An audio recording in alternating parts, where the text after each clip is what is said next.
morning. Our today's lecture is on carbon arc welding and the types of carbon arc welding.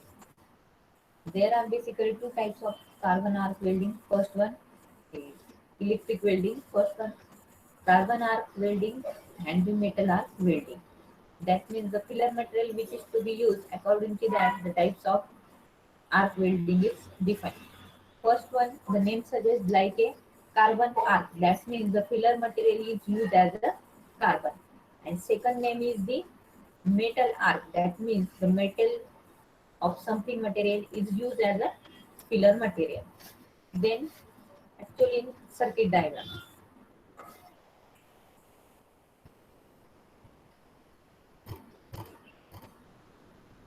Diagram दिसते सर्वांना? Participant? Yes, ma'am. Okay. In the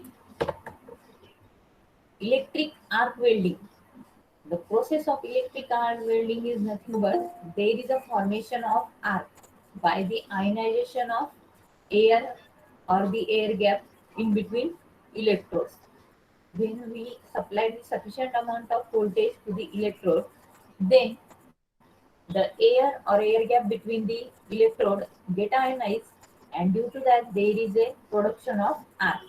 And further that arc we have used for the production of heat and to maintain the temperature to melt the either filler material or either the metal. And after that, when we expose that overall component with atmospheric condition, then welding process is developed. This is the working principle of only the electric arc welding. But in electrical arc welding, basically there are two types. First one, this one, carbon arc welding, and second one, metal arc welding. This diagram shows the, this one is the welded part.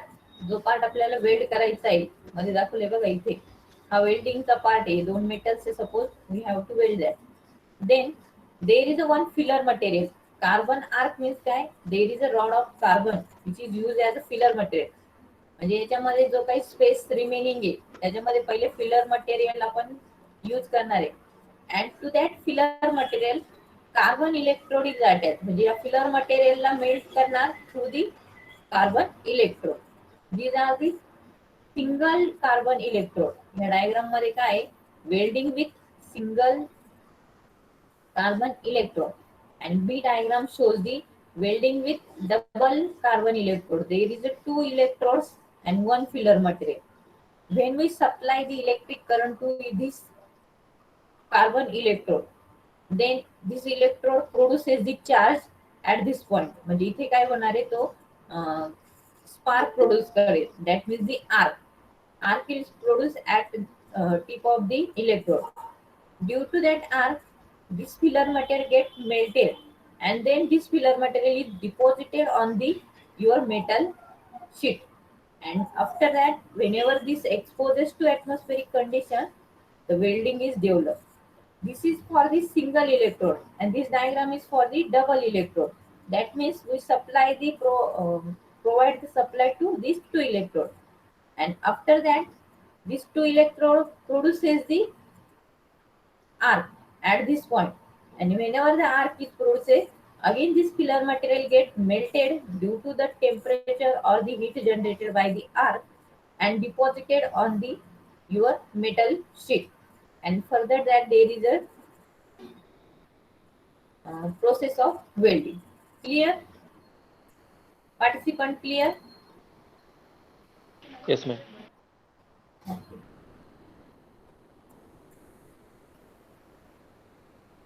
Then there are some advantage. The first advantage is the high melting speed. High melting speed is the one of the main advantage of the carbon or electric arc welding. Carbon arc welding चा main advantage काय आहे, there is a high melting speed and sufficient weld are or efficient weld. म्हणजे जी efficiency welding ची uniform weld obtain होतं through the carbon arc welding. Then the temperature near about 3200 degrees Celsius maintained on negative electrode. Suppose there is a two electrode, one considered as a positive electrode and one considered as a negative electrode. Then the temperature at the negative electrode is near about 3200, and at the positive electrode there is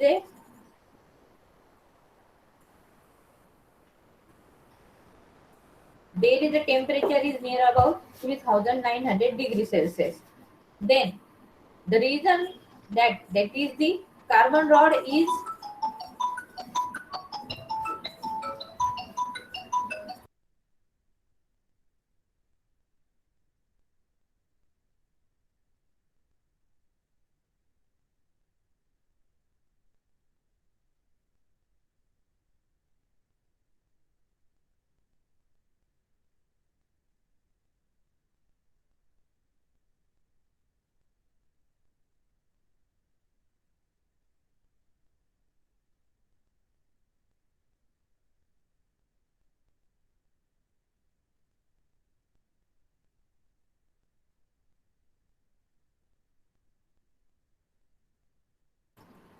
am audible participant? Participant, I Yes, am ma'am. audible. Okay. Then there is a one precaution to be taken that the carbon rod is always connected to negative electrode. जो तुमचा carbon arc जो काही जो rod आहे तो जो तो कोणता कन्सिडर करायचा negative electrode. The reason to use the carbon rod as a negative electrode is that the less heat will be generated at the electrode tip than the workpiece. म्हणजे तुमचा जो वर्कपीस आहे हा जो वर्कपीस आहे इथे पण काहीतरी हीट डेव्हलप होणार आहे. मग तुम्ही जो कार्बन रॉड यूज करणार आहे तो as a negative electrode use करायचा because of there is a less heat generation. Heat less generate होईल म्हणजे त्याचं काय होणार आहे मेल्टिंग वगैरे होणार नाही त्या रॉडचं. त्यात काय होणार आहे मग वेल्डिंग प्रोसेस प्रॉपरली डेव्हलप होणार आहे. This is the all about the carbon arc welding. Clear? समजलं student carbon arc welding? Yes, ma'am. Okay. Then second type is your metal arc welding. Metal arc welding and the carbon arc welding is similar to each other.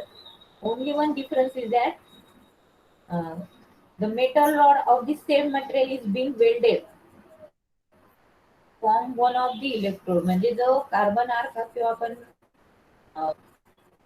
Filler material म्हणून जे material घेतो तो instead of that the metal rod of same metal म्हणजे जो metal आपल्याला weld करायचा आहे त्यासारखाच दुसरा सेम मेटलचा रॉड घ्यायचा आणि त्याच्या थ्रू ना तुमचं वेल्डिंगची प्रोसेस कंटिन्यू होणार. That's why its name is the metal rod और the carbon sorry metal arc welding. Separate filler material use न करता आपण इथे काय करतोय filler rod is use separately. म्हणजे हा जो काही मेटलचा रॉड आहे तोच act as a filler material म्हणून तिथे होणार आहे. The arc is struck between the work being welded and the electrode causes the melting the rod to slowly across the arc into the metal pool of the patent metal. म्हणजे जो काही तुमचा metal आहे ज्याला आपल्याला weld करायचंय त्याचं जे मटेरियल आहे सेम त्याच मटेरियलचा दुसरा मेटल रॉड यूज करायचा ॲज अ फिलर मटेरियल. आणि त्यानंतर मग जी काही तुमची आर्क स्ट्रक होणार आहे in between the work piece and your electrode that causes to melting of that rod and after that there is a process of overall welding. Clear? समजलंय metal arc welding means what?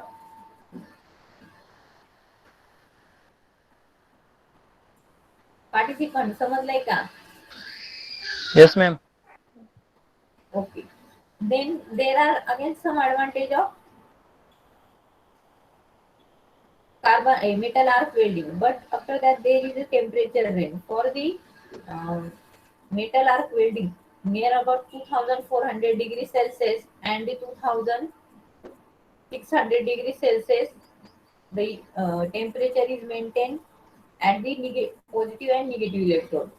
2400 there the less temperature is maintained at the negative electrode, and 2600 degrees Celsius temperature is maintained at the positive electrode. Then through that welding, म्हणजे या टाईपची जी welding आहे ती आपण दोन्ही supply use करू शकतो. Welding is use can both for AC and DC supply. Then there is a DC supply of 50 to 60 volt and the AC supply 70 to 100 volt are used for the welding. हे तुम्हाला MCQ च्या format मध्ये विचारलं जाऊ शकतं की voltage range for the metal arc welding for the DC supply. There is a 50 to 60 volt are generally used for the DC supply and 70 to 100 volts are used for the AC supply. Then requirement of current. The current requirement is generally 750 ampere for the acquisition is, म्हणजे जेवढं sufficient तुम्हाला welding करायचं आहे त्याच्यासाठीचा जो current आहे तो near about 750 ampere पर्यंत maintain असला पाहिजे. ठीक आहे, सगळे पॉइंट समजले का मेटल आर्क वेल्डिंगचे? पार्टिसिपंट समजले का? हो Yes, मॅम. ma'am. ओके, हे दोन तुम्हाला स्टडीसाठी होते, मेटल आर्क आणि कार्बन आर्क वेल्डिंग. बट ह्या दोन टाईप सोडून पण तुम्हाला इलेक्ट्रिक आर्क वेल्डिंगचे काही टाईप्स आहे, MCQ तुम्हाला विचारला जाऊ शकतो. तुम्ही लिस्ट दी टाईप्स और इट इज अंडर दी क्लासिफिकेशनचे काही पॉइंट असतील त्यातला एक ऑप्शन मध्ये दिलाय आणि it is the types of dash dash welding असं जर क्वेश्चन आला तर तुम्हाला त्याची नेमिंग जनरली माहित पाहिजे की कुठले कुठले टाईप्स येतात. तर first one metal arc and the carbon arc welding, हे तर जनरली सिलेबसला आहे आपल्याला, त्यामुळे ते दोन टाईप्स आहेत. त्यानंतर next type is the gas tungsten arc welding, gas tungsten arc welding. Then gas metal arc welding, submerged AC welding, then shielded metal arc welding, flux core arc welding, electroslag welding and arc stud welding. त्याची short form येऊ शकतात SMAW. Suppose तुम्हाला SMAW stand for असा question येऊ शकतो, तर SMAW is stand for shielded metal arc welding, shielded metal arc welding. Then again FCAM, capital FCAM, flux core arc welding, flux core arc welding.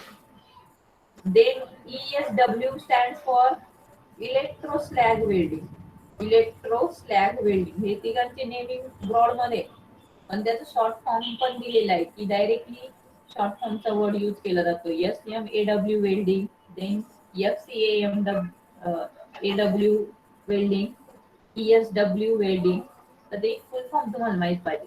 आता one by one मला revise करून सांगा. SMAW stand for or the full form SMAW. Participant tell me SMAW full form of the welding चा name सांगा काय आहे? Student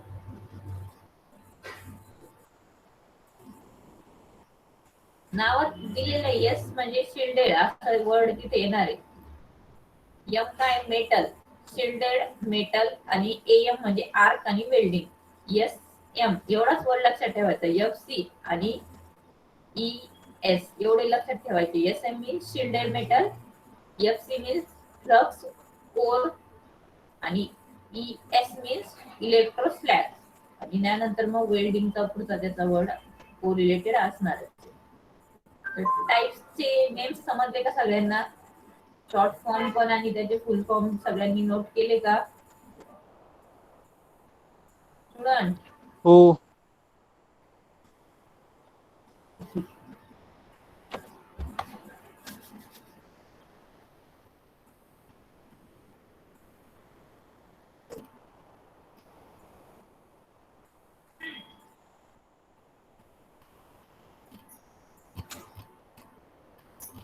Then there are some advantage of arc welding. First one, arc welding has a high speed as well as higher welding efficiency.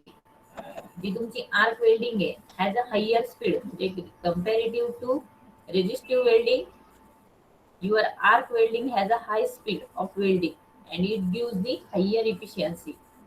Then it include the simple welding apparatus, म्हणजे याच्यामध्ये खूप जास्त complicated किंवा transformer वगैरे use केलेले नाही.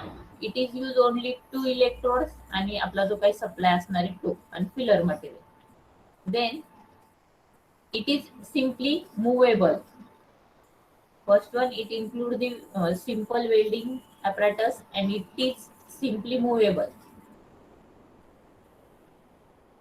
Then arc welding forms a physical powerful bond between the welded metal, म्हणजे जे काही वेल्ड क्रिएट झालेले असतात त्याची जी काही मेकॅनिकल स्ट्रेंथ आहे ती हायर आहे, because it's provide the higher efficiency uniform welding.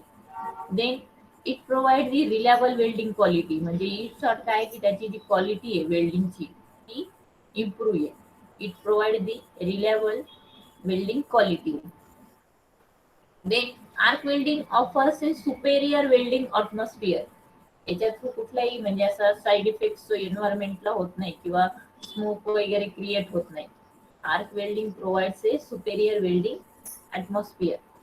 Then the power source of this welding is not costly, म्हणजे याच्यासाठी आपण पॉवर सोर्स काय यूज करतोय ॲज अ एसी सप्लाय और डीसी सप्लाय, बट याच्यामध्ये ट्रान्सफॉर्मर वगैरे नाही यूज केलाय. That means the power source of this welding is not costly. Then next advantage is this welding is quick and consistent process.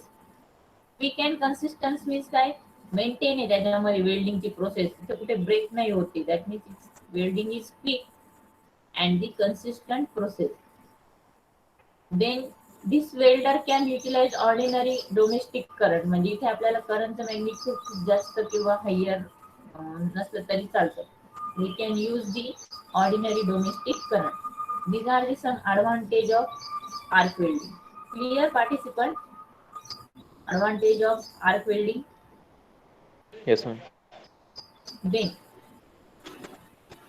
there is some advantage, but there is some disadvantage of this arc welding. First one, the high expert operator is necessary to perform the arc welding, म्हणजे skilful person हा आपल्याला इथे required असतो, कारण की जे आर्कचं temperature इथे जास्त असणार आहे आणि हाय म्हणजे हाय एक्सपर्ट जो असेल कोणी स्किलफुल पर्सन तोच आर्क वेल्डिंगला परफॉर्म करू शकतो. That means the first need of arc welding is a arc welding or the high expert operator is necessary in the arc welding performance. Then there is a rate of deposition can be incomplete as the electrode covering tends to burn or decrease.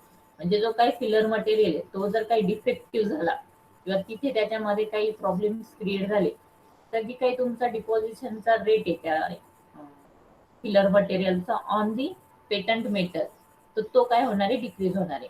म्हणजे it is totally depends on the availability of your filler material. जसं तुमचं filler material available असेल त्याच्या accordingly rate of deposition depends आहे. Then there is one requirement, that is the length of electrode is 35 mm. जो काही तुम्ही electrode use करणार आहे त्याची जी लेंथ आहे ती 35 mm असली पाहिजे. Then next advantage is there are not clean and reactive metal such as titanium and aluminium. म्हणजे तुमचा जो काही मेटल आपण तिथे फिलर मटेरियल यूज करणार आहे ते टिटॅनियम आणि ॲल्युमिनियम सारखे एकदम डायरेक्टली क्लीन आणि रिएक्टिव्ह मेटल्स म्हणजे क्लीन प्रोसेस साठी नाही, समवॉट काहीतरी त्याचे effective. So these are some disadvantage of arc welding. Then application. आता ह्या आर्क वेल्डिंगला जनरली कुठे यूज केलं जातं तर there are number of application of electric arc welding. पण जे मला हायलाइटेड वाटत आहे की जे आपण आपल्या अकॉर्डिंग टू सिलेबसला विचारलं जाऊ शकतं तर त्यांचे काही नेमिंग्स मी सांगते. First one, it is use for the sheet metal. म्हणजे शीट मेटलला जर वेल्ड करायचं असेल तर त्या केसमध्ये आपण आर्क वेल्डिंग प्रेफर करणार. Then for welding the thin and non ferrous material, for welding the thin and non ferrous metals. Then to design the pressure and pressure vessels, म्हणजे ज्या व्हेसल्स वगैरे असतात त्यांना डिझाईन करायसाठी पण इथे आपण तो युटिलाइज करू शकतो. Then development of piping in industries, जिथे पाइपिंग केली जाते इंडस्ट्रीमध्ये त्या केसमध्ये आर्क वेल्डिंग हा प्रेफर केली जाते. Then it is use in automotive and home furnishing, automotive आणि होम फर्निशिंगच्या एरियात यूज केलं जातं. देन एअरक्राफ्ट अँड एरोस्पेस मध्ये पण जिथे मॅन्युफॅक्चरिंग असते, it is used in the manufacturing of aircraft and aerospace. Then railway roads, it can also use in the railway roads. Then industries like the mechanical, automotive and construction, म्हणजे जिथे कुठे industry असेल मेकॅनिकलची, ऑटोमोटिव्हची and कन्स्ट्रक्शनची एखादी industry असेल तर तिथे carbon arc sorry arc welding use केली जाते. मग आयदर कार्बन आर्क और either metal arc welding. These are the some applications of arc welding. Clear participants, advantage, disadvantage, application, and there are two types, carbon arc and metal arc, and actual working principle of arc welding. The point समजले सर्वांना? Student? Yes, ma'am. हो ma'am.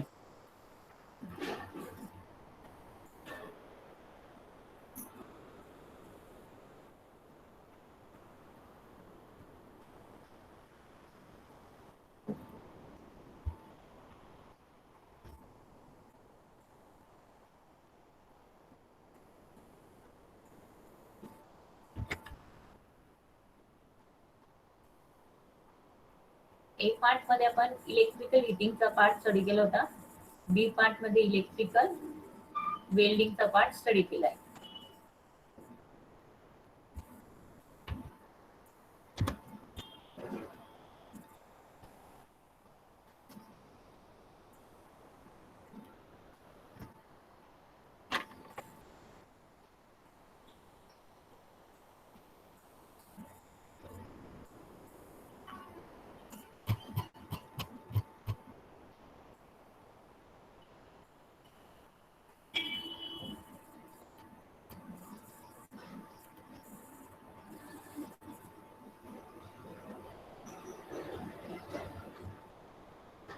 तर आपला overall इथे हे जे काही chapter आहे सेकंड चॅप्टर पण a part related to electrical heating and second part related to your arc or welding process. तर तो टोटल पार्ट आपला इथे कव्हर झालेला आहे. त्यानंतर आपलं तिसरं चॅप्टर असेल इलेक्ट्रिकल ड्राईव्ह अँड इलिव्हेटर. हे सगळ्यात मोठं चॅप्टर आहे. तर कोणाला काही क्युरी असेल तर विचारा चॅप्टर नंबर सेकंड रिलेटेड.